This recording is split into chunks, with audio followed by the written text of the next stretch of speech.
What's up guys, and welcome back to another episode of the Realistic Summer Career Mode. This is episode number 8. And we start today's episode off with Zaha coming to me and saying he's fit enough to play our upcoming game and our first of 3 today against Everton. And I thought, thank goodness for that, because Lord knows we have missed him. Yeah, just 2 wins in our last 7 games with Crystal Palace. It's been a really tough run of form. We slid down the table. We need our talisman back. And whilst goals haven't been the problem, sometimes it's not about what he does in terms of impacting the game directly but indirectly. Zaha is our best player here at Selhurst Park. Needed a guy back, and he is back in the team here against Everton for our first game. And again, long overdue. We've missed him after that broken toe, but back in the starting lineup for this one. And coming on the back of our 3-0 loss to Manchester United in the last game, the last episode, now taking on the Toffees heading into the game. Man, oh man, the injuries continue to be an issue for us. Obviously, now we know we are starting to get Tyrick Mitchell back. We've got Doucouré back. You know, Zaha is now back in the team as well. But as Riedewald goes up for an aerial duel here, another injury. But as I said before, I'm okay with it. I really am, because it's realistic. You know, we've got a lot of injuries start the season off. It's frustrating, but I get asked this question a lot. You know, how do you keep your career modes immersive? How do you keep them realistic? How do you make them so enjoyable? I'd always say the same thing. Guys, if you're looking for realism and immersion and more of a challenge as well, up the injury sliders. It's something really simple you can do to make the game a little bit more difficult for you, but far, and I mean far more immersive and realistic. If you keep the injury sliders on 50 for frequency and severity, you might get 1 injury a season. That's it. I know, it's ridiculous. It's not realistic at all. But if you are looking for more realism in your saves and a more immersive experience, up those sliders. I know my sliders are really high. Injury frequency, for example, is on 87. But it's realistic. What we've seen this season are several players going down. Perhaps the severity of the injuries has been a little bit unrealistic. But for the most part, the frequency and the rate of players I've got injured has been realistic. Guys, my number 1 tip, if you're trying to improve realism, up those injury sliders. Still, taking on Everton, first game of today's episode. Donny van der Beek opened the scoring, and I was thinking, oh my god, here we go again. Another defeat for Crystal Palace, and right now we are sliding down the table quickly, and we can't seem to get a foothold. But late on in the second half, we were still down by 1. Back in the team, best player in the team, Wilfried Zaha. At the time I'm recording this commentary, he is still at Crystal Palace. Vieira wants him to stay. Obviously, Palace want him to stay. He's a fan favourite, a club icon, and I hope he stays as well. I really do. Do you know, I would absolutely love to see Crystal Palace win a major honour, an EFL Cup, an FA Cup, whatever.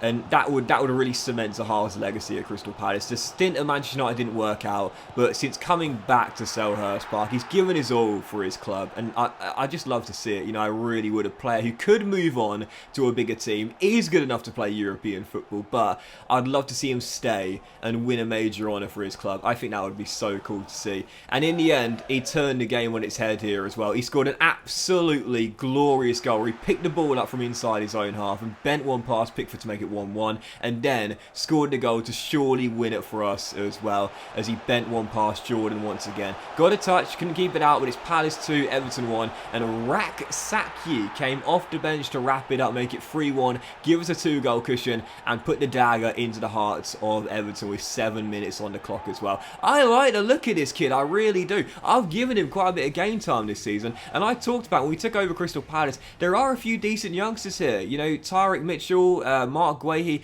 but those are regular starters. If you go outside the first team, there are still a couple of players with decent potential, or so it seems. Rak-Sakyi, I like the look of him. He got his first goal of the season, he wrapped it up, but really it was the Zaha show as to why we won this game. From a goal down to winning it 3-1, and it was Wilfried's brace that ensured on his comeback game, we return to winning ways. Yep, long overdue, no doubt about it, desperately needed it, and a big win there. I know we beat Leeds a couple of games ago, but our form recently has been so poor. We dropped down the table rapidly, and thankfully Riedewald's injury was just a bruised shoulder, so a 5-day knock there for our holding mid, but even so, desperately needed a win, and we got it courtesy of Wilfried Zaha.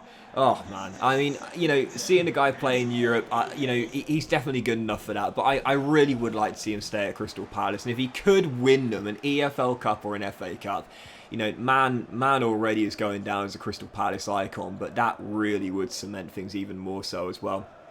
Even so, second of 3 games in today's episode, and here at Selhurst Park once again, midweek, Southampton, Ralph Hasenhüttl's side coming to take us on, and we have missed this guy. I talked about it, man. Wilfried Zaha. Goals haven't been a problem, but sometimes you just need that importance of knowing that one of your best players is on the pitch. Even if other players are doing the job for him, it's still nice to have them back, you know. Wilfried Zaha's third into open scoring. Great run as well down the right-hand side by Elise, and Zaha turns in from close range. That's his 5th goal in 7 games. Our second highest scorer. He's only played half our games this season, less than that, and he's our second highest scorer. 5th of the campaign, 1-0 Crystal Palace, and we take the early lead here against the Saints. We had a great chance to get 2-0 as well soon afterwards. 24 minutes in, Conor Gallagher, the driving force in this team, rolling it through to the Tater. Excellent save by Fraser Forster, though. Kept it at 1-0. So still leading by 1, but really it was all Crystal Palace in the first half. The Saints hadn't really caused me any problems at all. He hadn't had any chances until the 41st minute when Theo Walcott offloads to Adam Armstrong. Great first touch to beat Joachim Andersen and drill it into the back of the net to make it 1-1. Armstrong with a finish, and he right now is one of the top scorers in the Premier League in this save. He's got 8 goals this season, and he's one of the highest scorers in the league right now. So I guess I wasn't surprised I couldn't keep him quiet all game long. Right before the break, fires the Saints back on level terms. So 1-1 at Selhurst Park. But despite Southampton getting the level, I still felt I'd been a better team, and I felt if I kept on pushing, I'd find a winner. Once again, it's Zaha causing problems here, and I really should have got him his 4th goal in 2. Tried to chip it over Fraser Forster. That's a really poor decision from me. Forster's a giant. He's 6'7", I think. There's no way I'm going to chip the ball over him with ease. And then later on in the game, desperately trying to find that winning goal for back-to-back wins. 7 minutes on the clock. Ebiowe off the bench, the Derby County youngster, rifles one off the crossbar, and the Saints would survive and hang on. Final score 1-1. Big missed opportunity there, man. Should have won that game. We're better at home this season. You see the stats here as well. XG of 4.3, 11 shots. I don't know how I didn't win that game. Seriously, I had some golden chances. Should have converted that 1-1 with Zaha as well. And then Obioe striking the crossbar as well. Tough to take that one. Should have got back-to-back wins in the end. Could only get a point. For the final game of today's episode, Nottingham Forest away at the City ground. I'm so excited for Nottingham Forest this year, man. We all are back in the big time after so many years, man. Absolutely delighted to see them return to the Premier League. And I'm really excited, you know. I really am. It's going to be very interesting to see how they get on this season. You know, I've got to say, obviously coming up via the playoffs last season, they beat the Terriers, Huddersfield Town in the playoff final, of course. I'm really excited to see how they get on in their first year back in the Premier League. And you know, when you think about the transfers so far, I'm very excited for their man in from Union Berlin, Awoniyi, the Nigerian striker. I'm excited to see how he gets on up top. They've brought in Omar Richards from Bayern Munich as well. Nico Williams signing from Liverpool. So of course Jed Spence now, who did so well last season, probably isn't going to return. And of course as well, Wayne Hennessy has come in as well to be the replacement for Bryce Samba. Though I think he'll probably be their backup. They're still going for Dean Henderson, of course, which I think is probably going to happen not before long. It has happened, hasn't it? He's coming on loan. Sorry, it's miles away there. Yeah, Henderson is going to be their starter on loan with Hennessy as the backup goalkeeper. It's an interesting squad. You'd ask the question: as it stands right now, it got enough quality to stay in the Premier League? Well, I think only time will tell. But you think about the past few years, there are several teams that came up, and many pundits would have said, "Oh yeah, there's not enough quality in that team to survive over a 38-game season." Well, Brentford did it last season.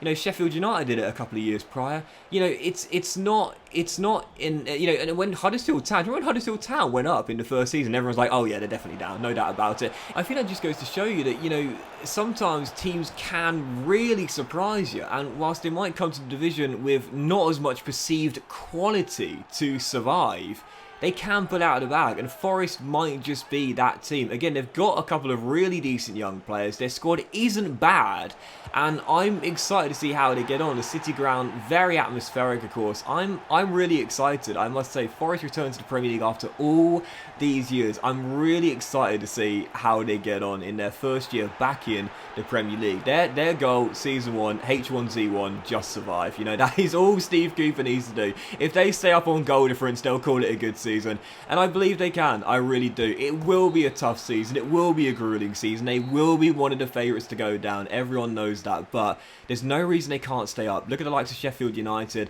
Look at the likes of Brentford of last year, Huddersfield Town a few years ago. We've seen it repeatedly. Teams go up. Many, if not most pundits saying they ain't got enough quality and they end up pulling it out of the bag. Forest might well just be that team. I'm excited to see if they can pull it off or not. Should be really good. But even so, we won the game by 2-1 though. Zaha once again. Man's on 5 plus odds on Edouard scoring the 2 goals there. Grabban got a consolation goal. It's all it proved to be though. And thankfully, Wilk's injury was just a bruise as well. And for Crystal Palace, finally, we got a bit of a foothold after a free fall in the table. 1 game away until the halfway point. We're in 11th place right now, firmly in mid-table, and 9 points off the drop as well. Yep, really tough run of form has finally come to an end. Thank goodness for that. Us just 1 defeat in our last 5 games. Mid-table, right where we want to be. I'll take it. But that would end today's episode of the Realistic Summer Career, guys. Big thank you for watching. Really hope you have enjoyed. If you haven't, drop a like. Much love to you all. Have a fantastic day, and I'll see you for the next episode of the Realistic Summer Career Mode very soon.